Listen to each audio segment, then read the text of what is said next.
Hi, welcome back to Read Aloud EDU. I'm excited to read this one, Leo's First Vote by Christina Soontervant and illustrated by Isabel Roxas. Ready?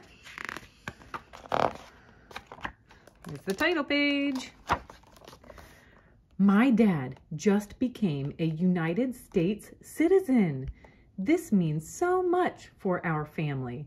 Best of all, it means that he gets to vote for the President of the United States. He promised to take me with him. My teacher, Ms. Beck, is excited about voting too.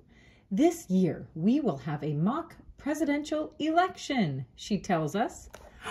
You mean we get to vote for president? Asks Henry. Well, not officially.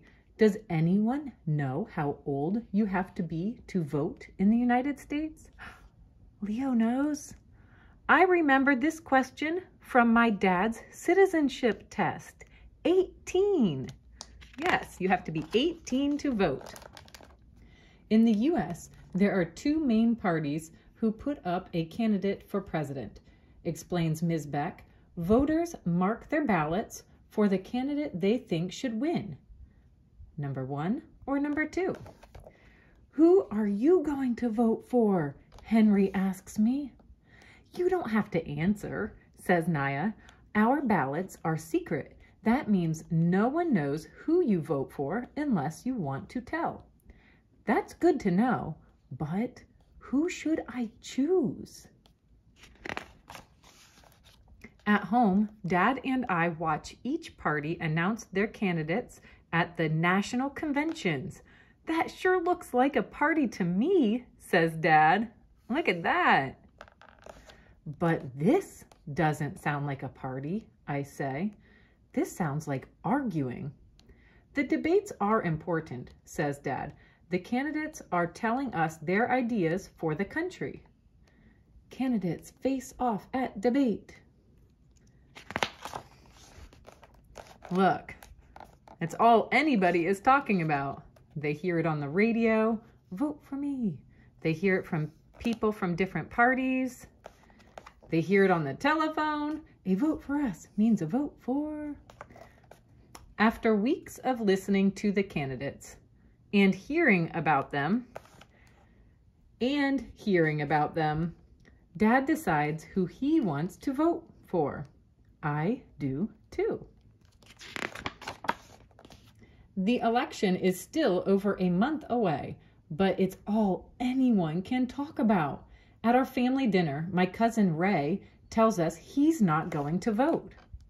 What's the point? He says. Do you really think one person is going to make a difference? I feel like a deflated balloon. Is Cousin Ray right? Does one person's vote not matter? What do you think? At the grocery store, some college students hand out maps. Do you know your polling place? That's where you go to vote.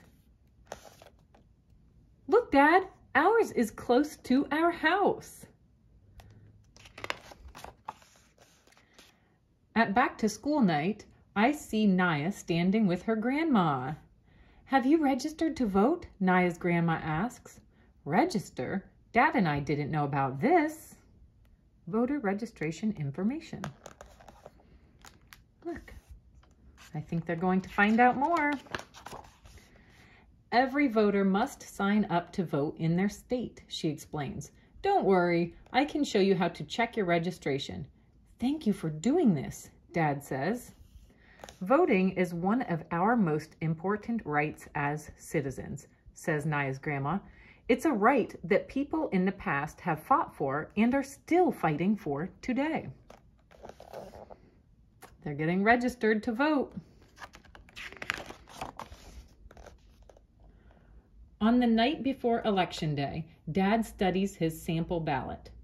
This election is not just about the president, he tells me. I'll be voting for senator, mayor, and more.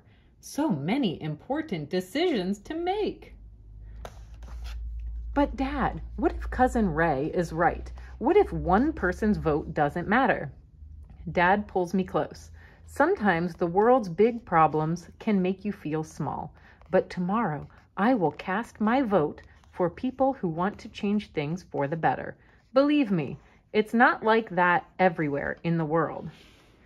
We're lucky to be in a country where we can vote. I hug Dad, but I'm still not sure. The next morning, we fill out our ballots to vote in our mock presidential election. We'll tally up the results after lunch, says Ms. Beck.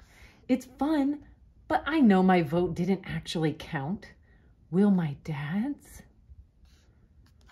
What do you think? Does one person's vote matter? At recess, I sit alone. I think about the college students helping people find their polling places. I think about Naya's grandma helping people register to vote. They must believe that one person's vote matters. After lunch, Ms. Beck tallies the results of our mock election. The votes are tied so far, shouts Henry. And there's just one ballot left, says Naya. There's one vote left and they're tied. What does that mean? One vote does matter. And our last ballot is cast for, look, candidate number 1. 1. When Dad gets off work, I rush to his car. Let's go vote. At our polling place, there are so many people. We get closer and closer. My tummy feels like it's full of floating confetti.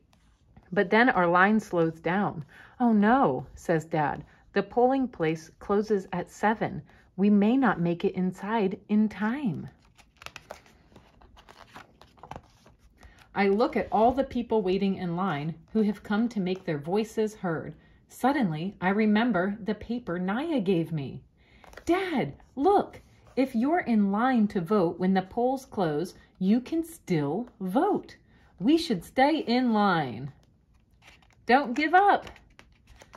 Your vote counts. We turn to the people around us. Stay in line. They turn to the people behind them. Stay in line. Word spreads. People stay. We help one another because each vote matters. Every single one. Leah looks proud. Historic turnout. I hope you enjoyed this story. Every 4 years, we vote for president. Here's a lot of more information about voting if you want to get this book from the library to learn more. I hope you have a great day. Don't forget to subscribe.